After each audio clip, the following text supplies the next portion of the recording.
Fresh calls to take the profit out of transnational crime as crucial discussions continue at Caribbean EU Parliamentary Assembly in Antigua. Climate ambassador remains resolute on global advocacy efforts despite Trump administration's skepticism of climate science. Senior civil servant placed on administrative leave pending outcome of an investigation into the alleged actions of a junior staffer. And taxi operator acquitted of a rape charge in the High Court after jury deliberates for just under 2 hours. Those are the major stories this evening. The news in detail starts right now.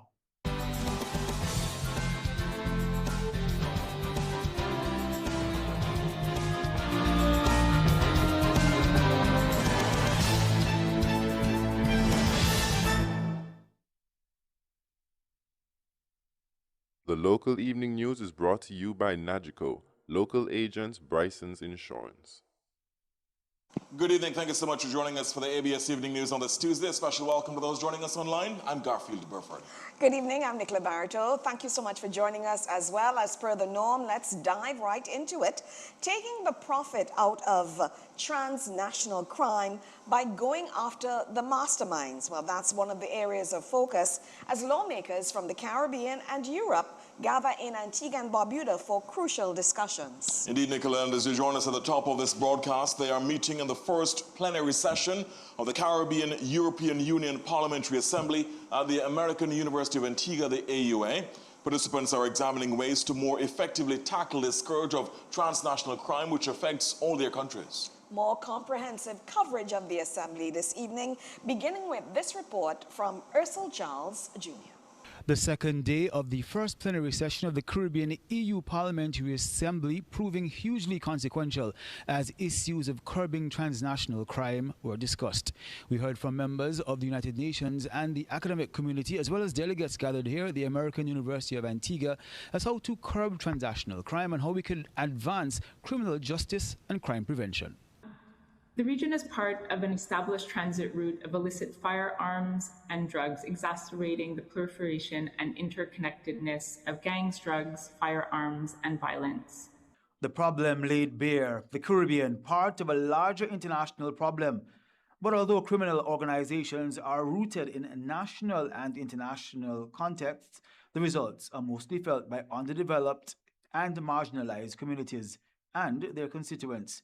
These organizations have been found to be well-structured, highly resourced, and deeply interconnected. But added to the work done locally by CARICOM and by Parl-Americas to combat the issue, the United Nations Office on Drugs and Crime has done work in the region to combat transnational organizational crime. Also under scrutiny were the proceeds of crime. Delegates identify embezzlement, tax evasion, and laundering the proceeds of crime. It is possible that the proceeds of crime, cybercrime in particular, is now among Jamaica's 3 largest sources of foreign exchange, to give you an idea of the volume of illegal trade. This recommendation coming from the floor. Making sure that those getting rich on drug trafficking and arms trafficking and so on cannot enjoy their riches, right? And that is a joint task, I think, for our financial systems, for our banks. What is clear is that transnational crime is a problem requiring collective action.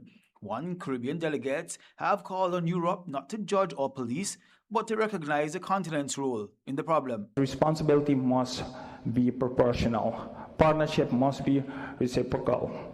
Accountability must be universal. Europe cannot be only an overseer. Europe is also an actor within the system. The conversation on transnational crime timely, as the United Nations will in April hold its 15th Congress on Crime Prevention and Criminal Justice in Abu Dhabi, where countries including those in the region will need to express their individual pledge for justice. What has been clear is that parliamentarians can play a pivotal role to combat this type of crime through national initiatives and regional and international cooperation. For ABS News, I'm Ursel Charles Jr. Ursula, thanks. Now, the changing geopolitical landscape dominated this afternoon's session of the first annual plenary session of the Caribbean EU Parliamentary Assembly, now underway at the AUA, as lawmakers debated the territorial integrity and multilateralism. Well, they underscored the importance of resolving disputes through diplomacy and called for stronger systems that ensure small nations have an equal voice in global economic and security discussions. Well, here's more because the keynote speaker was Professor of Law Philippe Sands. He highlighted the need for countries to come together to ensure that matters they care about are ventilated. I've had the great privilege in the past of working with CARICOM, particularly in the context of climate change and some of the trade issues at the WTO. And I've seen for myself what happens when countries come together and negotiate together. Meanwhile, international maritime law consultant Donnet Street made a reference to the Venezuela-Guyana border dispute, emphasizing why multilateralism is crucial for Guyana in resolving this controversy. We see the benefit of throwing ourselves at the mercy of the rule of international law and the hallowed principles contained in the UN Charter, particularly relating to refraining from the threat or use of force against the territorial integrity and political independence of states, the sanctity of treaties, and the peaceful settlements of disputes. Staying with the Parliamentary Assembly, we can tell you that women from the Caribbean and Europe are calling for meaningful action as they lament that despite progress, gender equality has remained out of reach. While Senate President Alincia Williams-Grant and Government Senator Kis Johnson were panelists during a women's forum as part of the Caribbean EU Parliamentary Assembly on Monday. Alicia George has our recap and those discussions. We aren't just passive participants in economic life. We are drivers of growth, architects of resilience, and powerful agents of change. That message set the tone for Monday's Women's Forum, a high-level discussion on dismantling barriers that continue to limit women's full participation in business and economic leadership. Participants pointed to persistent challenges, including unequal access to credit, pay disparities, and underrepresentation in decision-making roles. Anna Maya Henriksen, member of the European Parliament and co-chair of the Women's Forum, said while women are now present in all spheres of society, equality between men and women is far from being reality. In all areas of society and life, women still face discrimination, inequality, violence, and insecurity. Henriksen says the new Caribbean-EU partnership offers an opportunity for women changemakers to meet and set the tone for future cooperation and joint action. Meanwhile, keynote speaker Isuwa Yahin of UN Women challenged the narrative that labels women as merely vulnerable. Women entrepreneurs are not excluded from economic life. They are active, as we've heard today, but they are marginalized. They are highly educated, as we heard today. 70%, if I recall correctly, of the students at the university here, but their potential is not being unlocked to the extent required to have them take advantage of investment instruments. Yahin described women instead as economic multipliers, highly educated and central to sustainable growth. She was one of many women leaders who shared this spirit at the forum. If we are serious about building resilient Caribbean economies under this framework, then women must be at the center of that investment strategy. And we must find mechanisms to realize that untapped economic potential. The discussion also raised concerns about whether climate recovery efforts are fully inclusive of women, particularly in small island states facing repeated climate shocks. Despite ongoing challenges, speakers noted that the Caribbean has made measurable progress in narrowing gender gaps compared to other regions. Deliberations from the session will inform a draft recommendation to the Caribbean EU Council of Ministers aimed at accelerating women's empowerment and embedding gender equality into the partnership framework. And our future competitiveness depends on unlocking this potential. Alicia George for ABS News. Thank you so much, Alicia. Meanwhile, opposition Senator Jonathan Joseph has praised two of his colleagues in Parliament's upper house for the contributions to the Women's Forum on Monday. Now, Joseph is one of three opposition senators attending the assembly at the AUA and spoke with ABS News this morning. I sat in the room yesterday very proud of Senator Johnson and Madam President, Alicia Grant. I have never seen the President in that sphere. Stellar presentation, touching the key issues, and I'm proud to say, to have heard that Antigua is not just the first, but the only one who would have delivered to this body their plan. Well, he wants a more decisive societal response to violence against women and girls. It's going to take the men to support and to fight and to support our women in achieving the gender parity, and as it relates to the violence and the crime against women. We need stronger legislation. Meanwhile, Senator Joseph says he is proud that Antigua and Barbuda has been hosting this and other major international conferences. This is a wonderful facility, and it goes to show that, look, we may be small, but being small doesn't mean that we cannot deliver. And so it's a proud moment for me to be here, and the fact that we are in a position where we can host such meetings. More comprehensive coverage this evening on all the issues being discussed at that Caribbean EU Parliamentary Assembly, because Antigua Barbuda's climate ambassador, Roletta Camacho Thomas, says the country has to continue its advocacy agenda with or without the United States support. She says small island states cannot afford to slow their transition to renewable energy, even as international funding becomes more uncertain. The U.S., long a key partner in the region, withdrew from the Paris Agreement under President Donald Trump and pulled back from several climate-focused initiatives. President Trump has also called climate change a hoax and has doubled down on fossil fuels, including coal, while railing against wind energy, saying wind turbines are harmful and costly.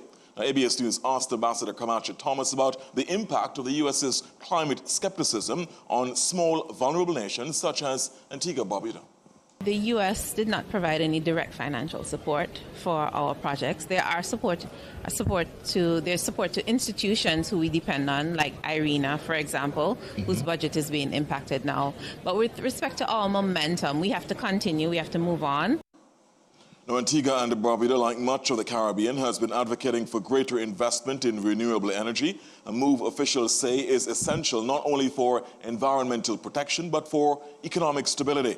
However, limited domestic resources mean international partnerships remain critical. Despite the U.S.'s position, Camacho Thomas says support from the European Union and Global South partners continues to provide important technology and financial assistance. Because it's not just climate that is being attacked, it's all science, that we have to just move forward. Sometimes you have to ignore the noise and keep on your pathway, and I think for us, we have no choice. Climate is the existential threat to our development and our economy and our livelihoods and culture, and so we have to move forward no matter what. Ambassador Camacho Thomas is speaking with me yesterday on the sidelines of the first plenary session of the Caribbean European Union Parliamentary Assembly. Of course, that's on the way at the AUA. Nicola? Well, we can tell you all about Sargassum now, because Antigua and Barbuda's climate ambassador says even the European Union support must be better aligned with the most urgent needs of small island states. While discussions at the Caribbean EU Parliamentary Assembly on Monday focused heavily on the Sargassum crisis. While acknowledging the issue is serious, Roletta Camacho Thomas says there should also be deeper conversations around climate issues. We would have loved to see some more on addressing mitigation issues, so that is reducing emissions, more on adaptation, general adaptation issues, maybe some discussions on loss and damage, but you have to go with the more neutral issues. Well, Foreign Affairs Minister, the Honorable E.P. Chet Green, shared a similar view. He said while sarcasm dominated the talks, the Assembly provides an important platform to expand the discussion and push other critical issues to the EU. Their focus is on sargassum. Our focus goes way beyond sargassum. Sargassum first is not the major climate issue. And so these kinds of interventions and interactions are helpful, very useful, as there are lots of opportunities to, like I said, get our matters on the agenda, to eyeball up counterparts, international counterparts, and to set the stage for collaborative efforts. Meanwhile, after the first day of high-level debate on trade and investment, delegates at the Caribbean EU Parliamentary Assembly traded the conference table for a more relaxed setting last evening. Government officials, parliamentarians and diplomats gathered at Hodges Bay Resort and Spa for a reception aimed at keeping the conversation going. Jamie J. Roche was among those at the event. As day one of the Caribbean EU Parliamentary Assembly wraps up, the mood shifts from policy-heavy debate to diplomacy over finger foods and fresh conversations here at Hodges Bay Resort and Spa. Government officials, parliamentarians, diplomats and stakeholders are spending the evening networking and continuing conversations that began earlier in the day. The reception brings together Caribbean and European representatives after a full day of discussions on trade, investment and the future of the Economic Partnership Agreement. Trade Minister, the Honorable E.P. Chet Green, welcomes the delegates, calling the gathering a Caribbean moment and a milestone for the region. With brevity of forethought, I bid you welcome to Antigua Barbuda. I not only extend greetings and wishes on behalf of Antigua Barbuda, host country, but by extension the entire Caribbean, since this is a Caribbean moment. Earlier in the day, delegates wrestled with how to make the EU-Caribbean partnership deliver more for small and vulnerable economies. Now this reception keeps the dialogue going, just in a more informal way. And the minister also encourages visitors to experience Antigua and Barbuda beyond the meeting rooms. I'm not only Minister of Foreign Affairs, I'm also Minister of Trade. And I always insist that my guests do leave something in St. John's by way of trade. So again, we welcome you. Enjoy the evening. Enjoy the remaining moments of the parliamentary session, and enjoy Antigua Barbuda. Organizers say the informal setting is deliberate, a chance for decision makers to connect ahead of another full day of meetings. The message here is simple. The conversation don't stop when the microphones go off. With a full slate of talks ahead, leaders are using moments like these to build relationships they hope will turn policy promises into real results for the region. From Hodges Bay Resort and Spa, I am Jamie J. Roche reporting for ABS News. Jamie, thanks. And of course, rest assured we'll have full coverage as well of the closing day of that assembly taking place at AUA. It wraps up tomorrow. A closing press conference at 1 o'clock. Our coverage starts in the morning. Of course, we'll keep you across the developments there on a programming note, because there will also be a special sitting tomorrow for Sir Robin Yearwood taking place at the Parliament Building. Sir Robin, tomorrow marks the 50th year on Birkin in Parliament. He was first elected on February 18, 1976. And much more, of course, on those two issues being covered tomorrow, the special sitting of the Parliament, plus, of course, the final day of the Assembly. In other news now, and developing at this hour, a senior civil servant within the Ministry of Legal Affairs has been placed on administrative leave. ABS News has learned that the Public Service Commission has recommended the senior official to be placed on special leave pending the outcome of an independent investigation. In a letter to Prime Minister Honorable Gaston Brown, seen by our news team, the Public Service Commission is questioning the senior official's handling of an alleged case of impropriety involving a junior staffer in the Legal Affairs Ministry. A committee has been constituted to conduct an inquiry into the alleged dereliction of duty, a lack of oversight, and adherence to the standards expected of a senior public servant. Meanwhile, a recommendation has also been made for another senior civil servant in that ministry to be immediately removed from her post. ABS News will, of course, have more on these developments as they unfold. Nicola? Well, in this ABS News follow-up, officials at Antigua Cruise Port say the newly opened cruise terminal in St. John's marks a major step in positioning Antigua and Barbuda to compete more effectively in the regional cruise market. But questions remain about returns, local participation, and what comes next as the upland development continues. Well, ACP General Manager Gaspar George addressed those matters during Government in Motion last night, as Shanakisha Francis now reports. The new cruise terminal at the Antigua Cruise Port that officially opened January 24 is being described as a major milestone for cruise tourism and the wider economy.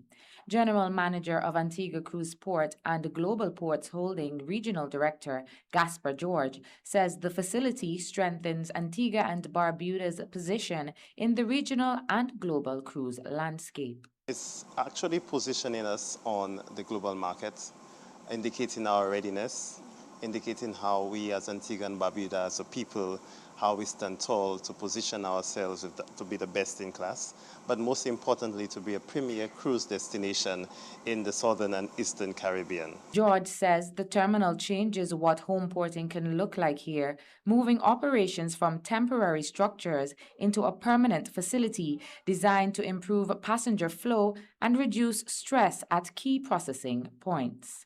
The seamlessness of that experience that brings into being customs, immigration, security screening, but doing such in a way that the passenger does not feel that kind of stress, but really starting them for that exciting journey that they will embark here in Antigua and Barbuda. While the terminal is open, officials say major commercial expansion is still on the way. He says the next phase of development will focus on expanding commercial space and improving ground transportation, with completion targeted for June to July.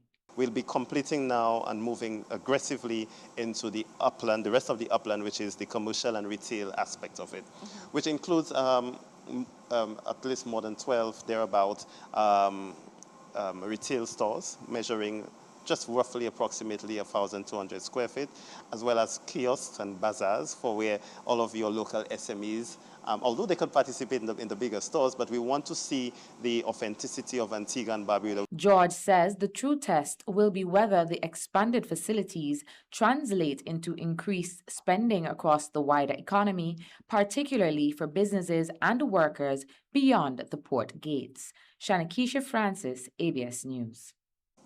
Shanakisha, thanks. Matters of crime and justice now. A taxi operator is a free man this evening, cleared of a rape charge after a High Court jury returned a not guilty verdict yesterday. Now, the allegation centered on a 19-year-old woman who told the court she was raped at the man's home in December of 2022.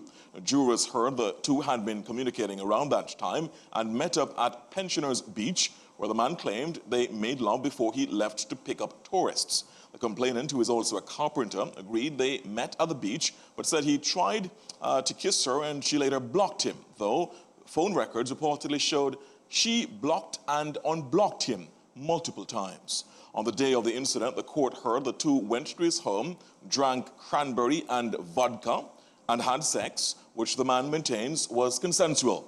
Evidence also suggested the complainant went to the gym after several hours, or for several hours, then made a report of rape to the police the following day. The jury, 8 women and 1 man, reached its decision after just under 2 hours of deliberations. Well, Curtis Cornelius are prosecuted for the Crown, while Wendell Alexander appeared for the defense.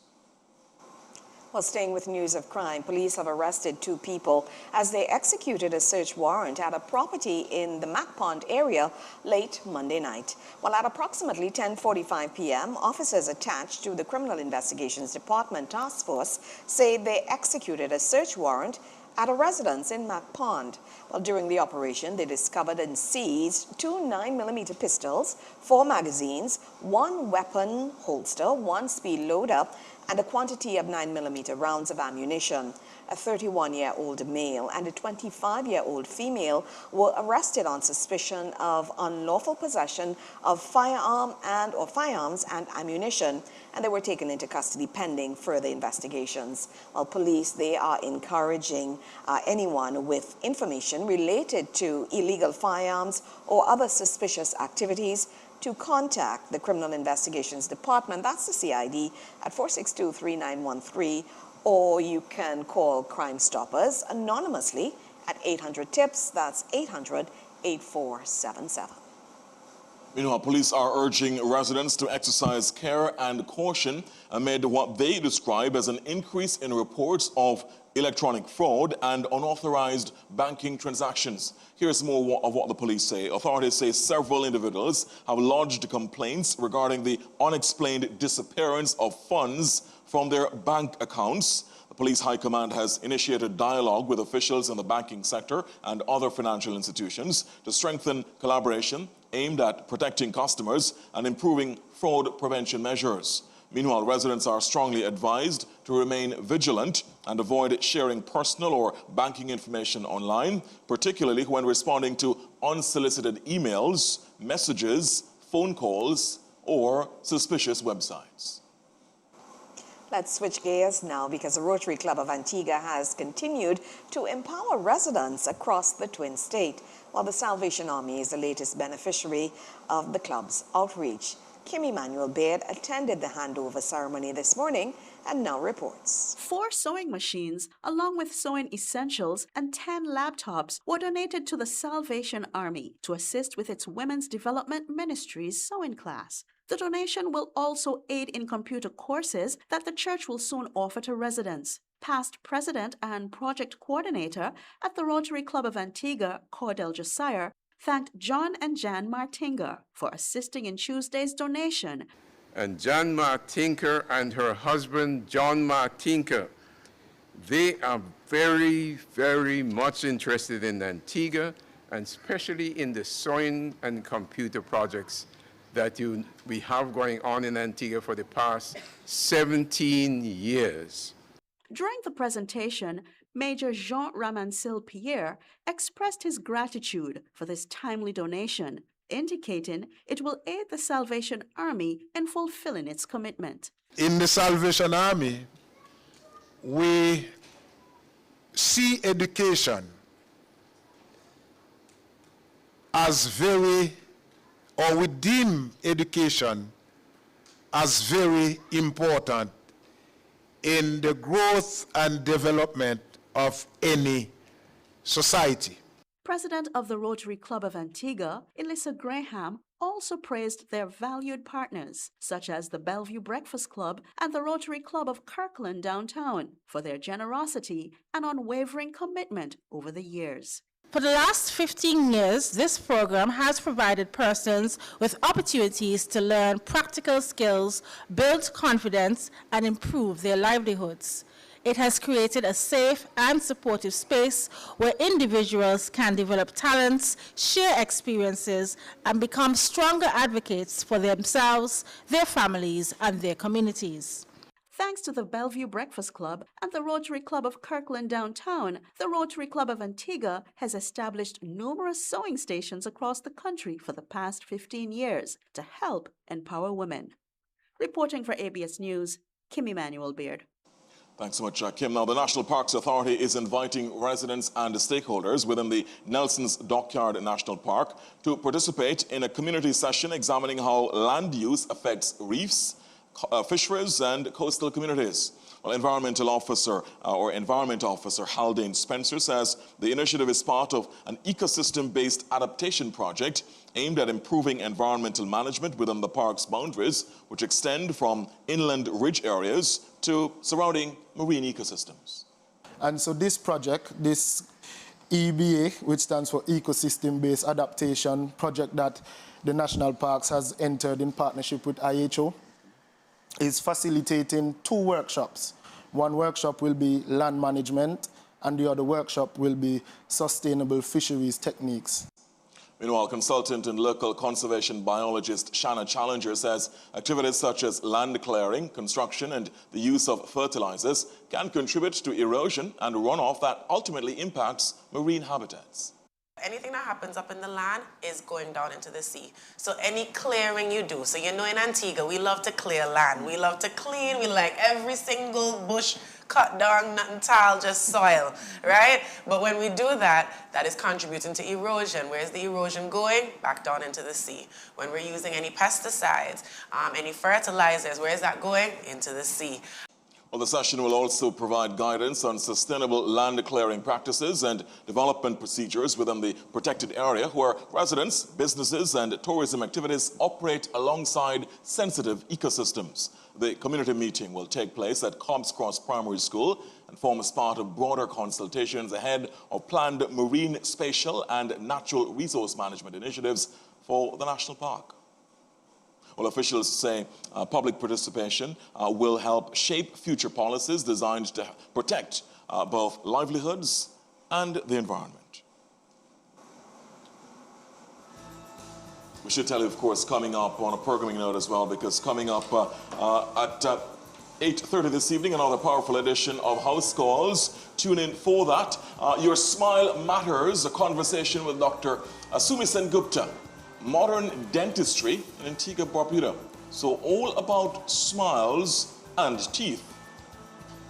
That's the focus of House Calls at 8:30. Do join us for that. And coming up tomorrow morning at 6, look at some of the guests you'll be hearing from on Antigua, Barbuda today.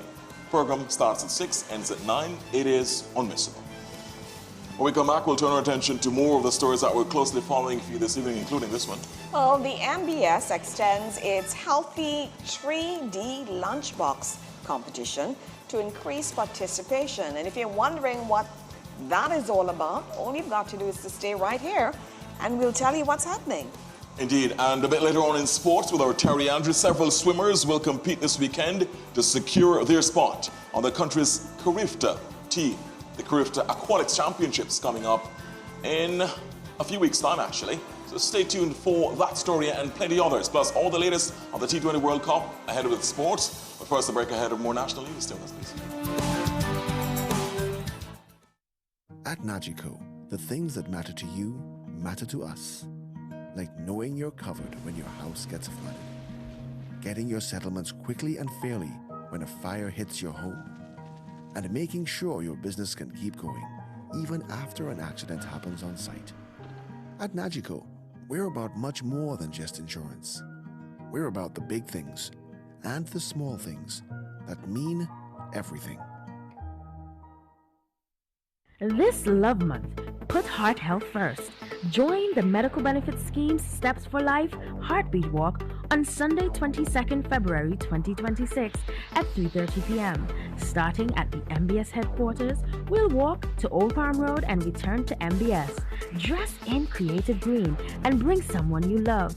Prizes for the best green attire in 3 categories: couples, children 5 to 11, and seniors 60 plus. Register today at mbsprevention@mbs.gov.ag or call 481-6352 or 6266. Follow us on social media for updates and let's step for life. The FIFA World Cup is coming and all eyes are on Lamine Yamal.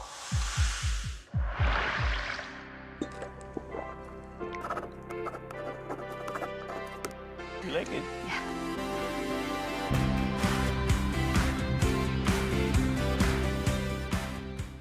Get unbeatable value you'll love. Find it only at Quartz. We've got the best range in appliances, electronics, furniture, and so much more with the best quality and the best prices. Get a free gift with purchase on select items. Save 20% on select bases when you purchase the matching mattress. Take advantage of great deals and huge savings. Treat yourself. Keep your cash with Quartz Ready Finance. Unbeatable value only at Quartz. Bringing value home. Conditions apply. Offer ends February 28, 2026. Welcome back. Thank you so much for staying with us.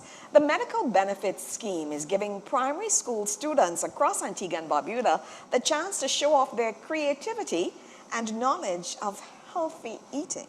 Indeed, Nicola, and the Prevention Unit has extended the deadline let's tell you more about that, because the Prevention Unit has extended the deadline for its What's in My Healthy 3D Lunchbox competition as part of its ongoing obesity awareness efforts. Well, the competition is open to students at both private and government primary schools who are being asked to build a three-dimensional model of a healthy lunchbox using foods from the Caribbean's 6 food groups. Well, entries will be judged on creativity, visual appeal, color combination, and nutritional content.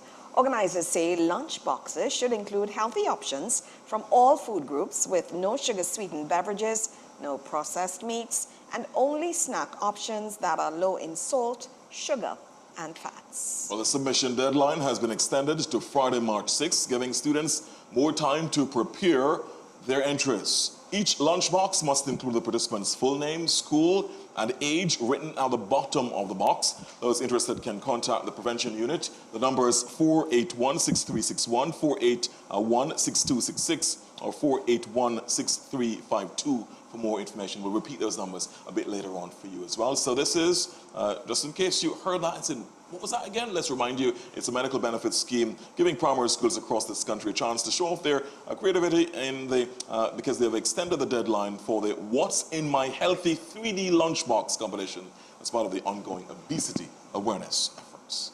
Keep you across that. Food for thought. All right, here's another developing story that we're tracking. With just over a week left before the Littleman Pell Calypso competition at the Villa Primary School, the 10 finalists have been busy with their final preparations. The junior Calypsonians were guests on Antigua Barbuda today to pick their number in which they will be performing on the night of the competition. A Black History Month staple at the school. Kim Emmanuel Baird has our update. 10 talented students from the Villa Primary School will showcase their talent while embracing their roots through the Calypso art form. On Tuesday, the students picked their order of appearance for competition night, while displaying a little of what to expect on the night of the show. Performing first is Singing Tanya with Redemption, second is Calypso Ace with A Child's Prayer, and in third position is Shazzy with A Message to the Youth. In fourth position is Calypso Warrior with Take Me Back. At number 5 is Epic with Obedient Child, while D-Razor will be the 6th performer on stage with The Time Is Now. Performing in 7th position is Sweet Melody with I'm Not Afraid. In 8th position is Mighty Max with Sweet Like Sugar Cake. And at 9th position is Royal Element with Crying for Africa. Performing in the 10th and final position is Princess Sonia with Live Wholesome Lives. The students have now officially started practicing with a live band to prepare for showtime on Wednesday, 25th February. Here's a sneak peek at their practice singing with a live band.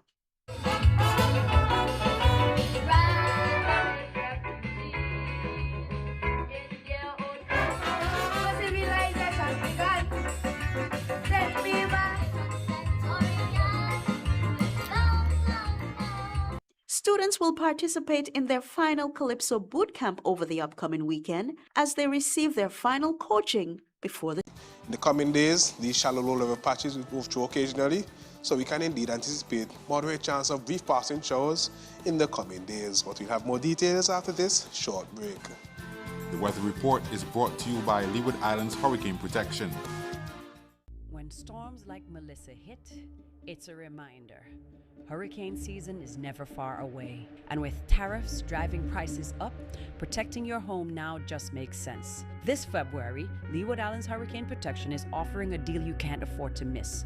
Up to 30% off select accordion hurricane shutters in brown or white. Enjoy fast turnaround with just 50% down and the balance paid when your installation is complete. This inventory was secured before tariffs took effect, so stocks are limited. Call today before this deal is gone.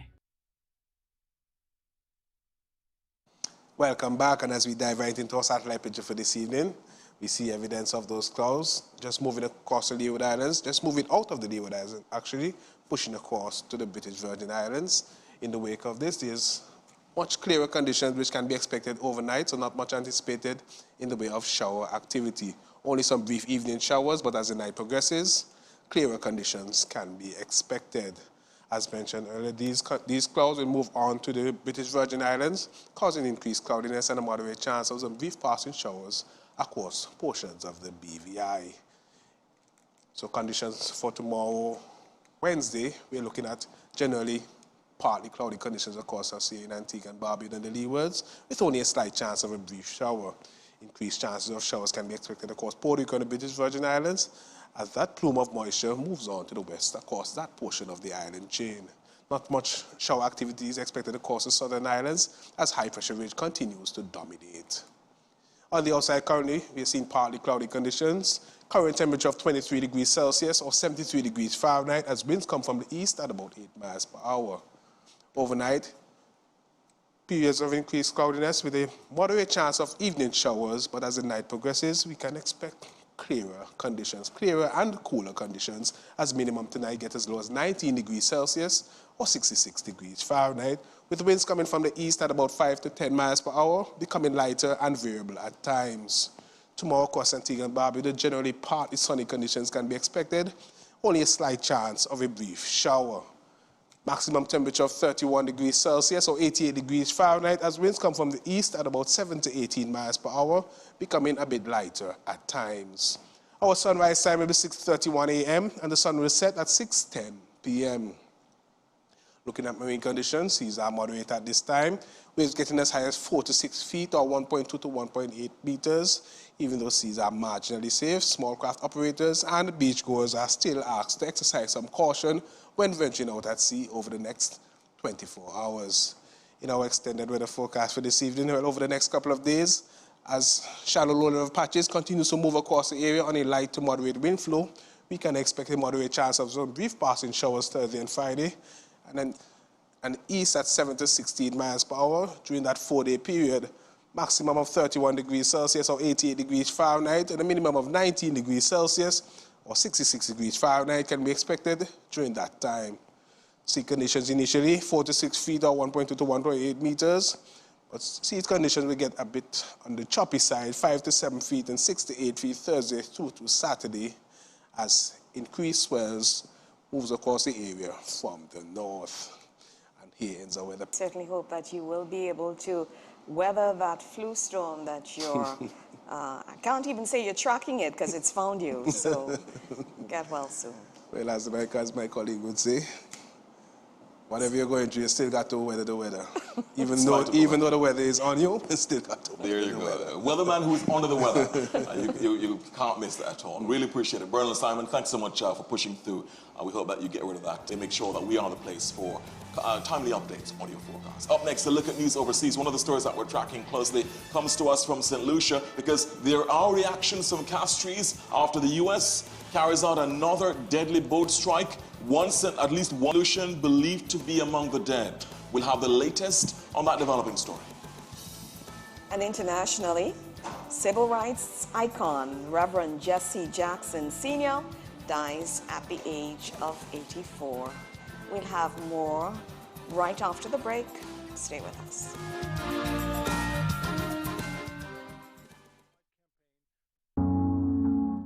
Hello, I'm Jamil Edward Spencer. Management is a full-service logistics company.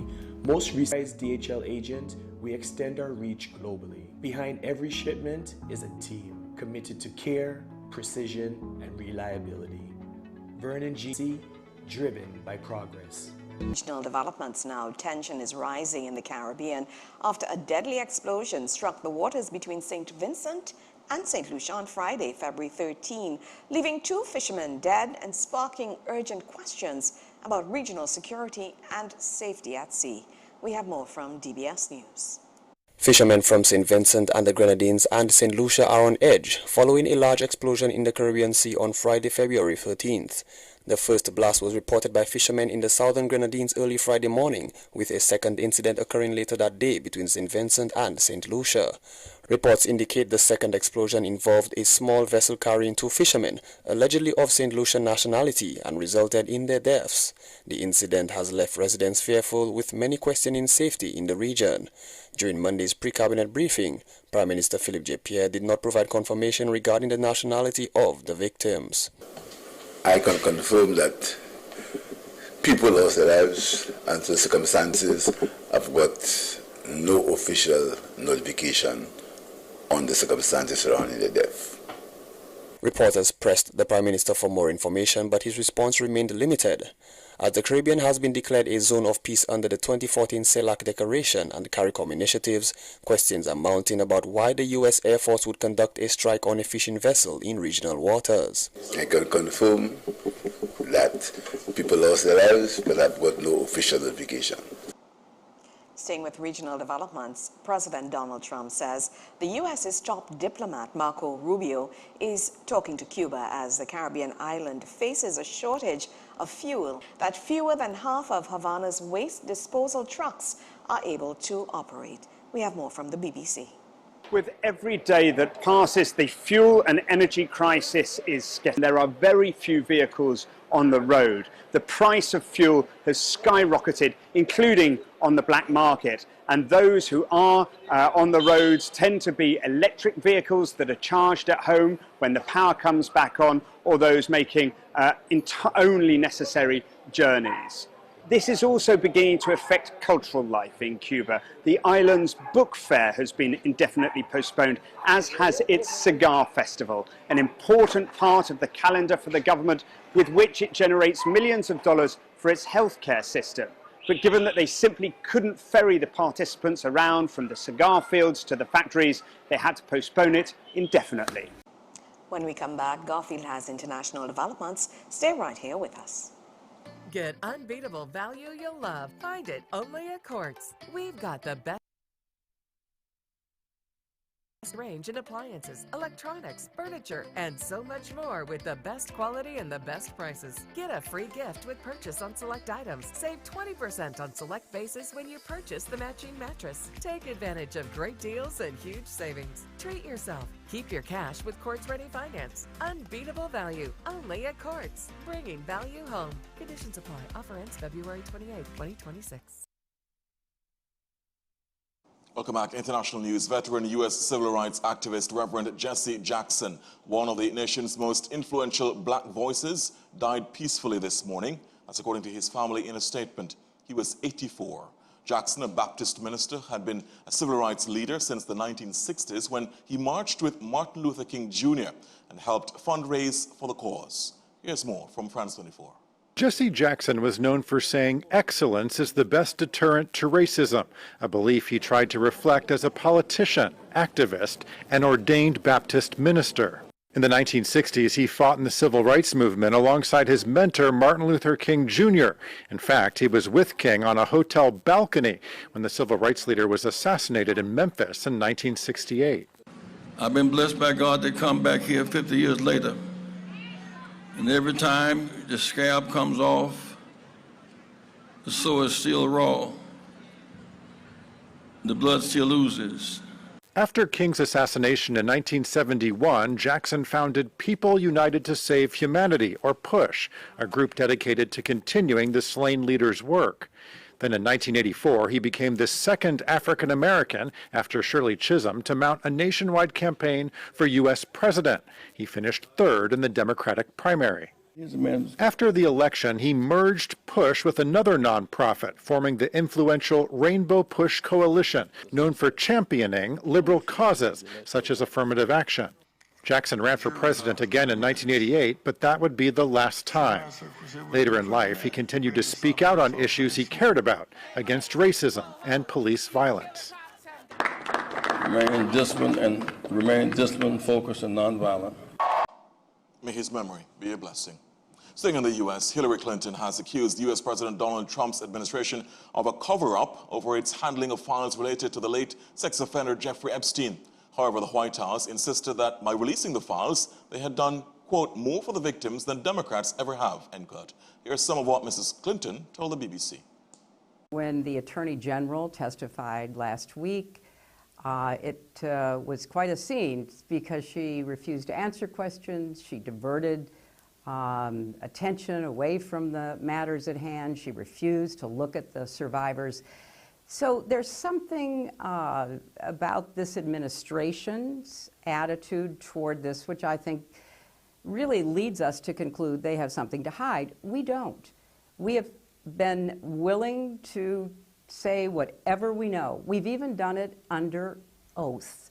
But they want us to testify, not everyone else who's mentioned many, many times, hundreds of thousands of times in these files.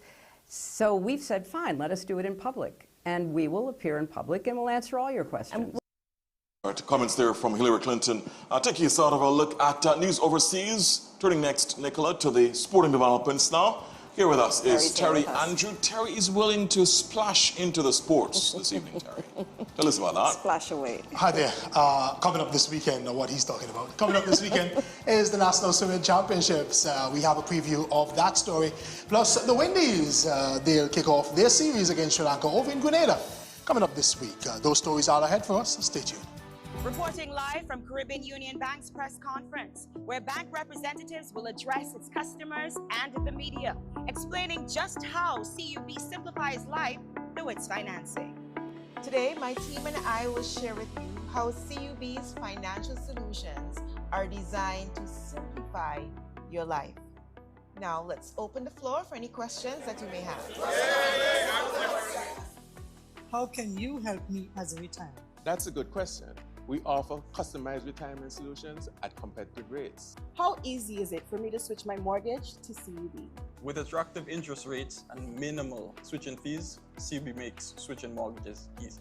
Do you offer point-of-sale machines? Absolutely. All point-of-sale systems can speed up checkout and boost sales. Those were great questions, and our team is here to further support you. We're Caribbean Union Bank, the bank that cares, and our doors are open to welcome you.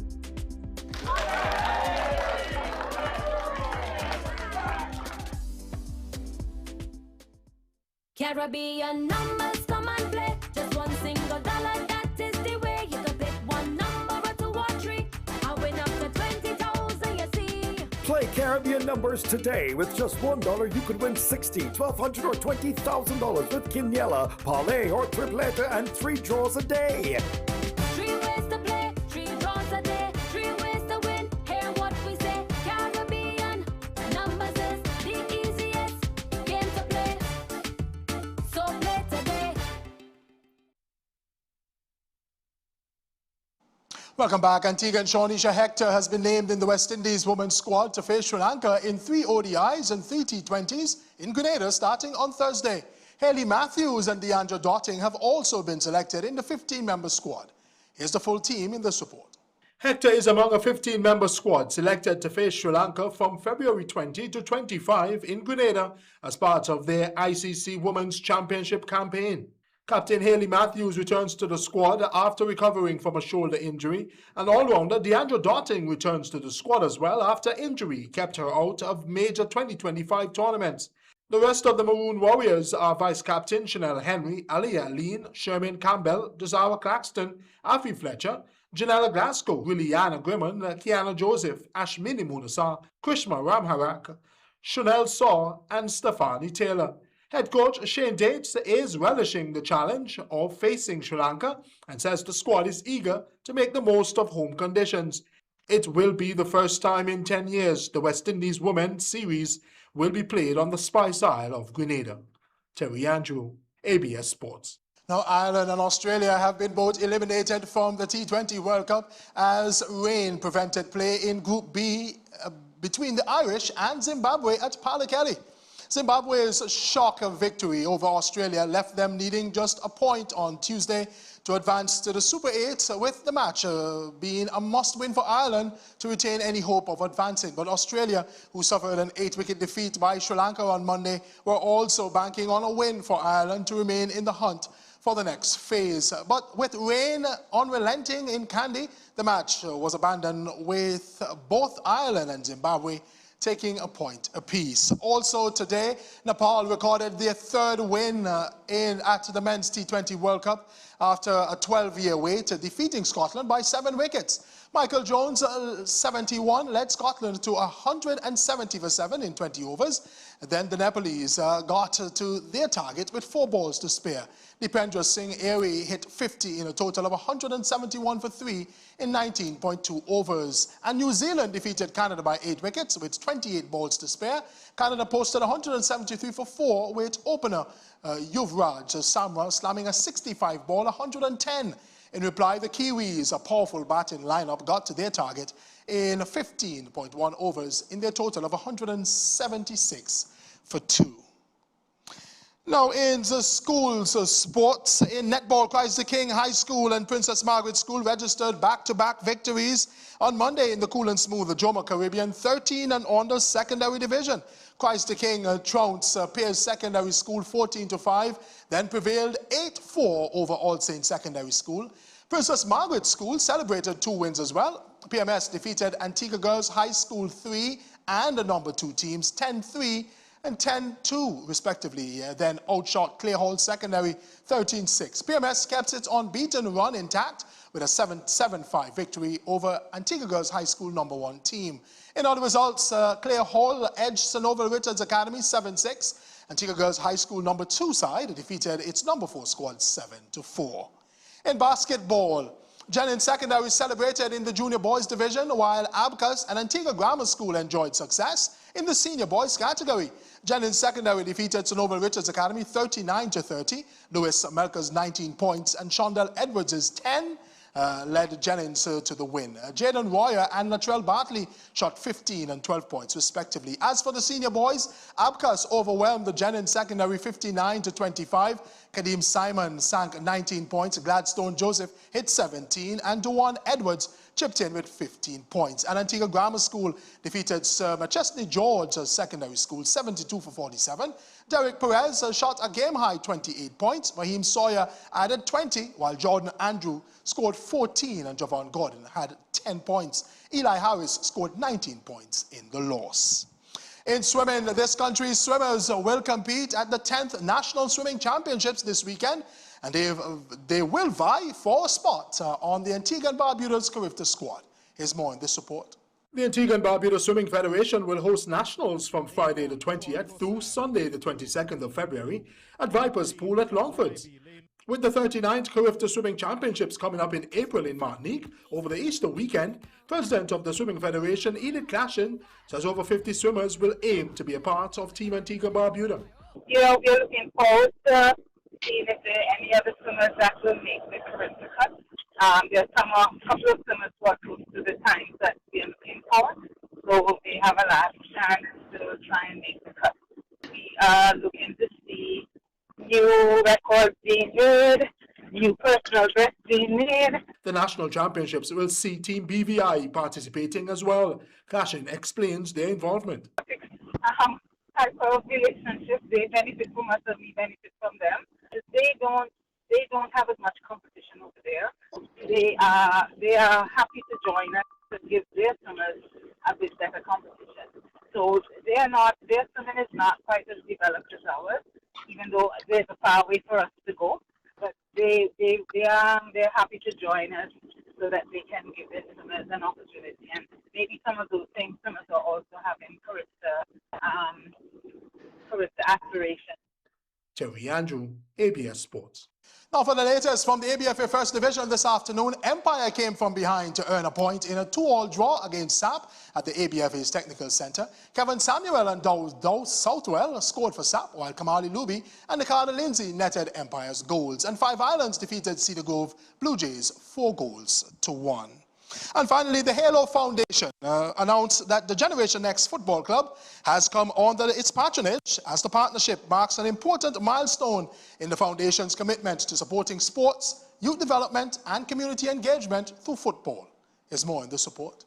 The Release States Generation Next Football Club has been actively engaged in Antigua and Barbuda, showcasing passion, teamwork, and dedication on and off the field. Through their hard work, the club has been able to provide young athletes with educational opportunities through scholarships and professional training programs.